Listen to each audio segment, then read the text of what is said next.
ಓಂ ಶ್ರೀ ಪರಮಾತ್ಮನೇ ನಮಃ. ಶ್ರೀಮದ್ಭಗವದ್ಗೀತಾ ಅಥ ದ್ವಿತೀಯೋಧ್ಯಾಯಃ ಸಾಂಖ್ಯಯೋಗಃ.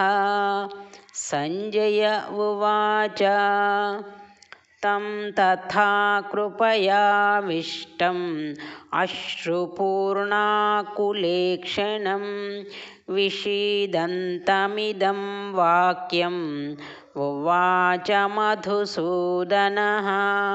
श्रीभगवानुवाच कुतस्त्वाकश्मलमिदं विषमे समुपस्थितम् अनार्यजुष्टमस्वर्ग्यम् अकीर्तिकरमर्जुन. क्लैब्यं मास्मगमः पार्थ नैतत्त्वयुपपद्यते. क्षुद्रं हृदयदौर्बल्यं त्यक्त्वोत्तिष्ठ परन्तप. अर्जुन उवाच कथं भीष्ममहं सङ्ख्ये द्रोणञ्च मधुसूदन. इषुभिः प्रतियोत्स्यामि पूजार्हा वरिसूदन. गुरून् हत्वा हि महानुभावान् श्रेयो भोक्तुं भैक्ष्यमपीह लोके. हत्वार्थकामांस्तु गुरूनिहैव भुञ्जीय भोगान् रुधिरप्रदिग्धान्. न चैतद्विद्मः कतरन्नो गरीयः यद्वा जयेम यदि वा नो जयेयुः. यानेव हत्वा न जिजीविषामः तेव स्थिताः प्रमुखे धार्तराष्ट्राः. कार्पण्यदोषोपहतः स्वभावः पृच्छामि त्वां धर्मसम्मूढचेताः.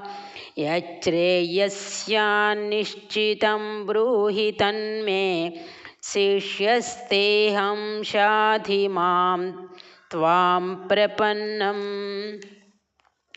न हि प्रपश्यामि ममापुनुद्यात् यच्छोकमुच्छोषणमिन्द्रियाणाम्.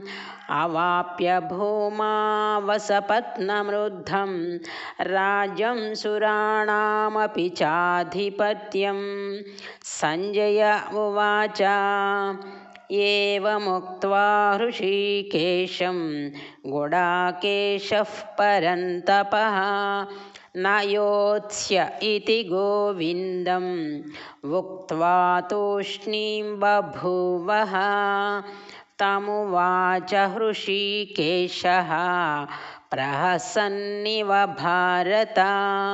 सेनयोरुभयोर्मध्ये विषीदन्तमिदं वचः. श्रीभगवानुवाच असोच्यानन्वशोचस्त्वं प्रज्ञावादांश्च भाषसे.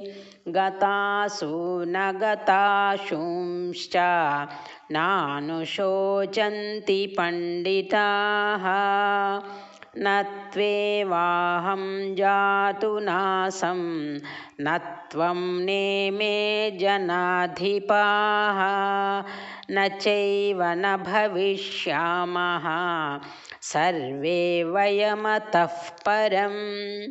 देहिनोऽस्मिन् यथा देहे कौमारं यौवनं जरा. तथा देहान्तरप्राप्तिः धीरस्तत्र न मुह्यति. मात्रा स्पर्शास्तु कौन्तेय शीतोष्णसुखदुःखदाः. आगमापायिनो नित्याः तां स्थितिक्षस्व भारत.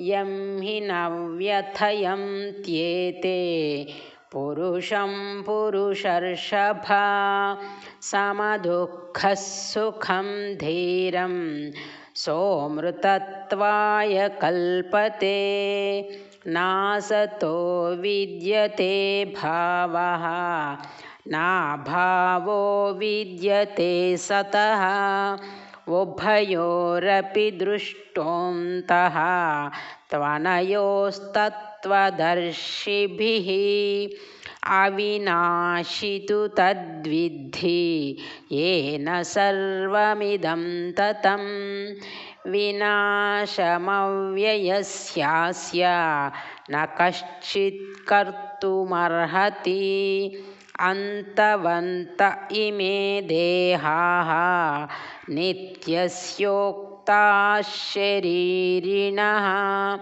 अनाशिनो प्रमेयस्य तस्माद्युध्यस्व भारत य एनं वेत्ति हन्तारं यश्चैनं मन्यते हतम् उभौ तौ न विजानीतः नायं हन्ति न हन्यते न जायते म्रियते वा कदाचित् नायं भूत्वा भविता वा न भूयः अजो नित्यः शाश्वतोऽयं पुराणः न हन्यते हन्यमाने शरीरे वेदाविनाशिनं नित्यं येनमजमव्ययं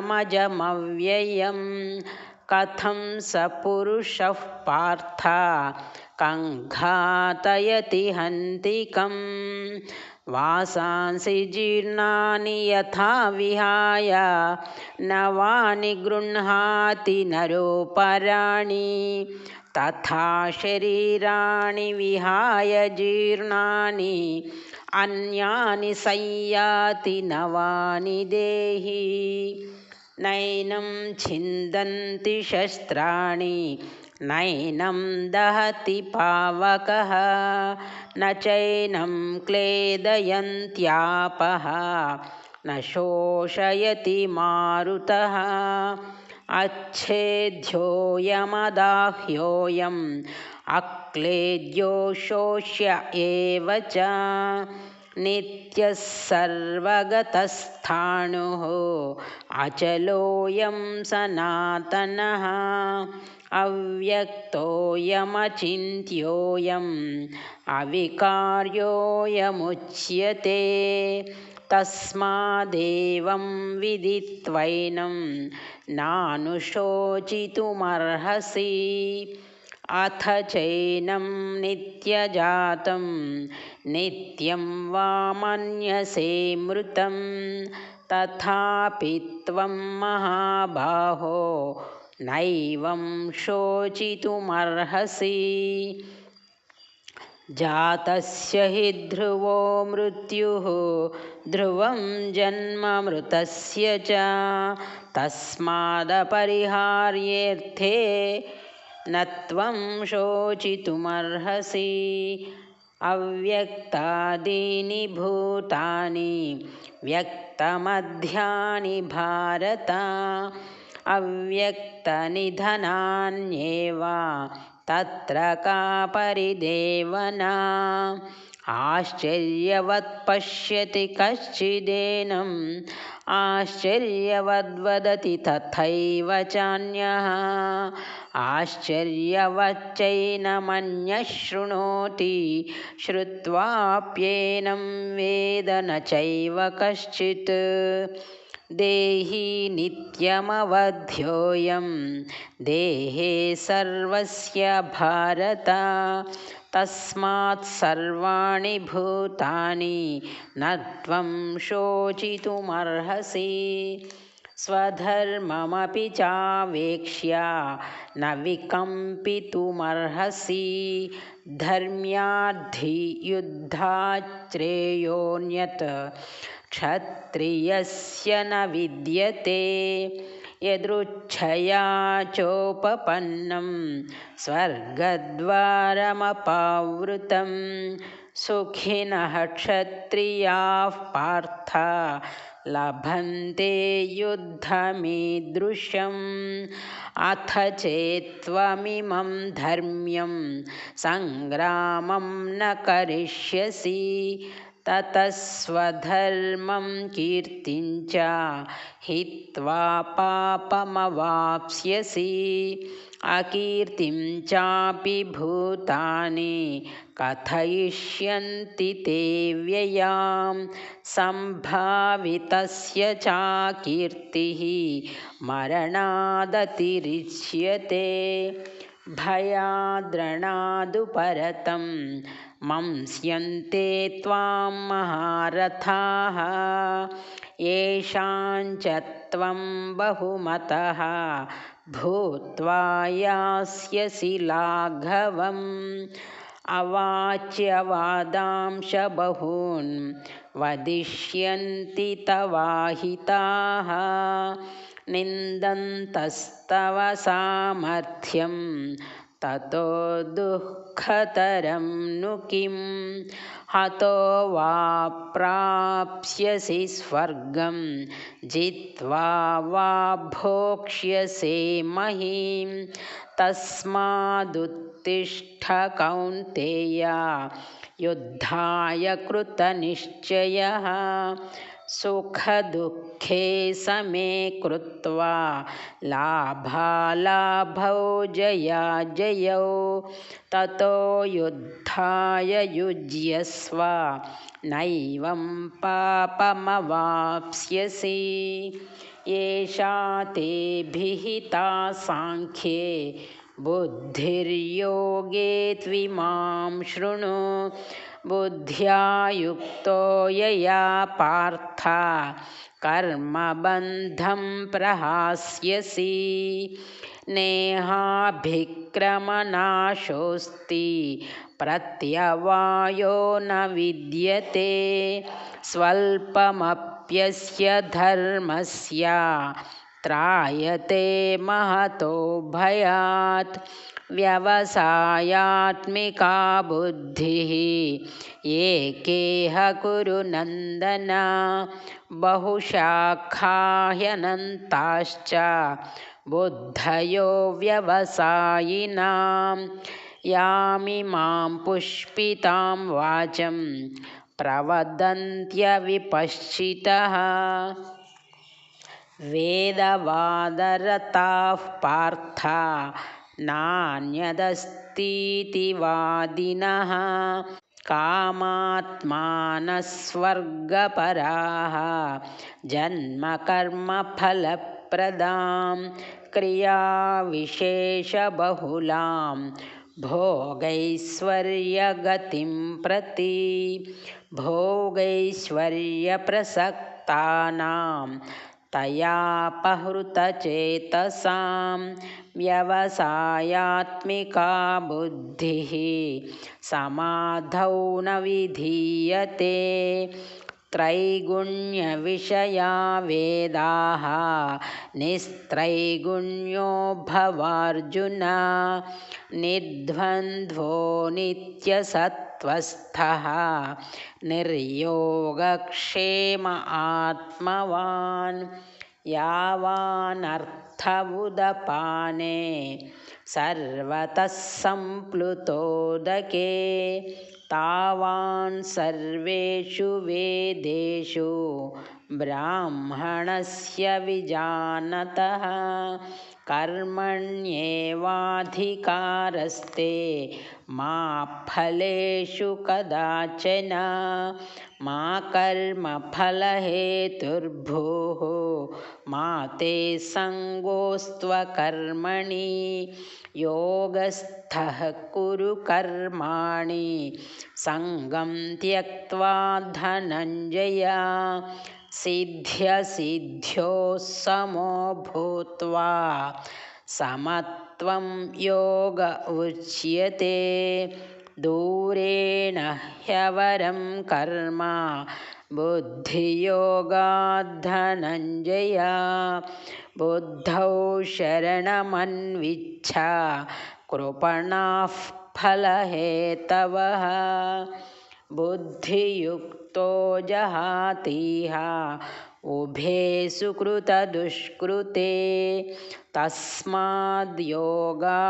युज्यस्व योगः कर्मसु कौशलं कर्मजं बुद्धियुक्ता हि फलं त्यक्त्वा मनीषिणः जन्मबन्धविनिर्मुक्ताः पदं गच्छन्त्यनामयम् यदा ते मोहकलिलं बुद्धिर्व्यतितरिष्यति तदा गन्तासि निर्वेदं श्रोतव्यस्य श्रुतस्य च श्रुतिविप्रतिपन्ना ते यदा स्थास्यति निश्चला समाधावचला बुद्धिः तदा योगमवाप्स्यसि। अर्जुन उवाच स्थितप्रज्ञस्य का भाषा समाधिस्थस्य केशव स्थितधिः किं प्रभाषेत किमासीत व्रजेत् किम्। श्रीभगवानुवाच प्रजहाति यदा कामान् सर्वान् पार्थमनोगतान् आत्मन्येवात्मना तुष्टः स्थितप्रज्ञस्तदोच्यते दुःखेष्वनुद्विग्नमनाः सुखेषु विगतस्पृहः वीतरागभयक्रोधः स्थितधीर्मुनिरुच्यते यः सर्वत्रानभिस्नेहः तत्तत्प्राप्य शुभाशुभं नाभिनन्दति न द्वेष्टि तस्य प्रज्ञा प्रतिष्ठिता यदा संहरते चायं कूर्मोऽङ्गानीव सर्वशः इन्द्रियाणीन्द्रियार्थेभ्यः तस्य प्रज्ञा प्रतिष्ठिता विषया विनिवर्तन्ते निराहारस्य देहिनः रसवर्ज्यं रसोऽप्यस्य परं दृष्ट्वा निवर्तते यततो ह्यपि कौन्तेय पुरुषस्य निपश्चितः इन्द्रियाणि प्रमाथेनि हरन्ति प्रसभं मनः तानि सर्वाणि संयम्य युक्त आसीत मत्परः वशे हि यस्येन्द्रियाणि तस्य प्रज्ञा प्रतिष्ठिता ध्यायतो विषयान् पुंसः सङ्गस्तेषूपजायते सङ्गात् सञ्जायते कामः कामात् क्रोधोऽभिजायते क्रोधात् भवति सम्मोहः सम्मोहात् स्मृतिविभ्रमः स्मृतिभ्रंशात् बुद्धिनाशः बुद्धिनाशात् प्रणश्यति रागद्वेषवियुक्तैस्तु विषयानिन्द्रियैश्चरन् आत्मवस्त्यैर्विधेयात्मा प्रसादमधिगच्छति प्रसादे सर्वदुःखानां हानिरस्योपजायते प्रसन्नचेतसो ह्याशु बुद्धिः पर्यवतिष्ठते नास्ति बुद्धिरयुक्तस्य न चायुक्तस्य भावना न चाभावयतः शान्तिः अशान्तस्य कुतः सुखम् इन्द्रियाणां हि चरतां यन्मनोनुविधीयते तदस्य हरति प्रज्ञां वायुर्नावमिवाम्भसि तस्माद्यस्य महाबाहो निगृहीतानि सर्वशः इन्द्रियाणीन्द्रियार्थेभ्यः तस्य प्रज्ञा प्रतिष्ठिता या निशा सर्वभूतानां तस्यां जागर्ति संयमी यस्यां जाग्रति भूतानि सा निशा पश्यतो मुनेः